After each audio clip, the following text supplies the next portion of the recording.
Good morning, everyone. I'm Kenny Langlands. I'm an assistant teaching professor in genomic medicine at the University of Cambridge. And what I'd like to do today is encourage you to explore some of the big ideas that underpin the practice of genomic medicine. Modern genomic medicine really began with the Genome Project in 1990.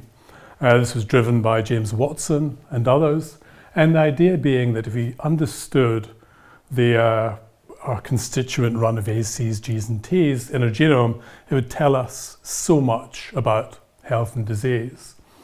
The project completed in approximately 2003, but the important things about the Genome Project, which led to this revolution in modern medicine, was the development of the technology that allows us now to sequence a genome in a few hours for few hundred pounds, as opposed to taking 10 to 15 years and costing $3 billion. But also it revealed there was much more variation between humans than we thought.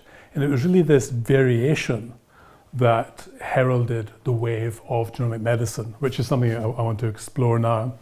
And although the Genome Project gave us a reference genome, it was later projects, for example, David Cameron announced the 100,000 Genomes Project in 2012, which was an ambitious project to look at 100,000 individuals with a rare disease or with cancer. And it was the technological advances driven by the Genome Project that allowed us to do this. And then by comparing lots of different individuals for whom we had a rich amount of information, it gave us real insight into the relationship between genetic variation and health outcomes. So thinking about the types of human variation, the most common variation in human genomes are single nucleotide variants, which is where one letter, one nucleotide is substituted for another.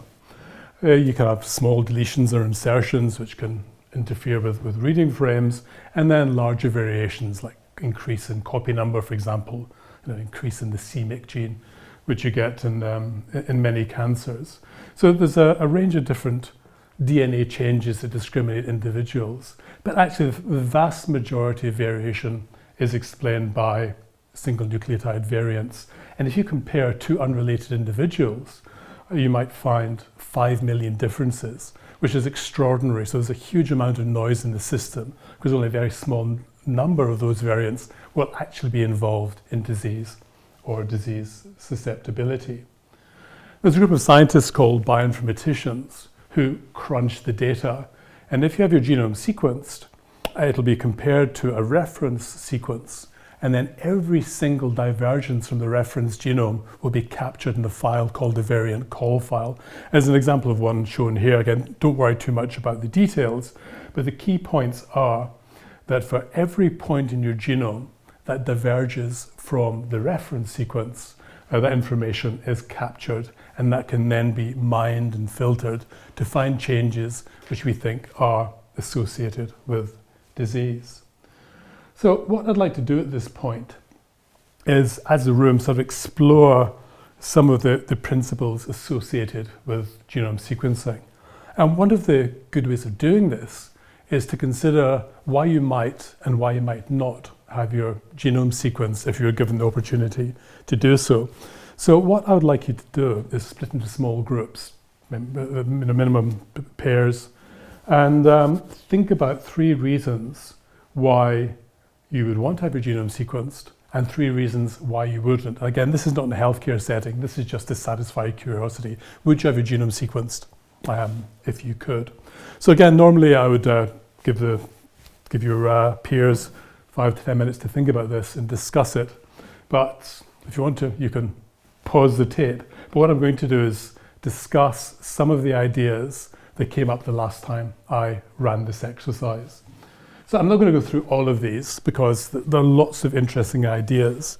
But of course, there's a sense of curiosity. Well, why not? If I can have my genome sequenced, wouldn't it be fascinating knowing that?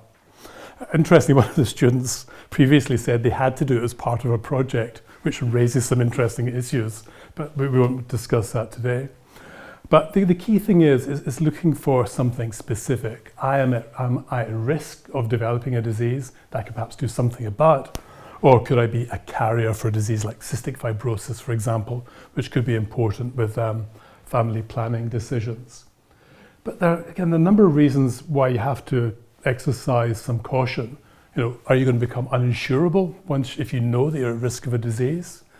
What if you have a variant which we think might lead to a disease, but ultimately would never have done? Are you medicalizing something? Are you over-diagnosing? Will you change your life on the basis of something that might not happen? And as I alluded to before, there's a lot of variation there, and so much of it, we don't know what it does. So there's a lot of uncertainty. And who owns the data? What will happen to this genetic information? So these ethical issues are extremely important. So just to summarize some take-home points, genomic medicine has enormous promise. It's already revolutionising patient care, and it will continue to do so at an accelerating rate. As we alluded to before, there's a lot of variation, and sort of a fishing exercise, looking at a whole genome doesn't really tell you very much. You really need to focus that search.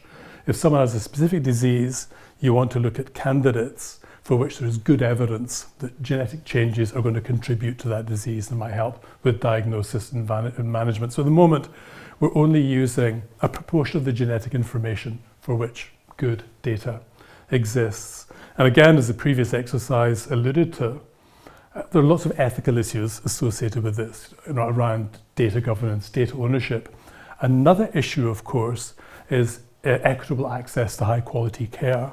There are regions in Britain where these technologies aren't as readily available, and certainly geographically other parts of the world where individuals don't have access to genomic medicine. So if we're not careful, we could end up exacerbating health inequalities. So I'm going to leave it at that. I hope I've given you something to think about, and I look forward to seeing you in the next session. Thanks.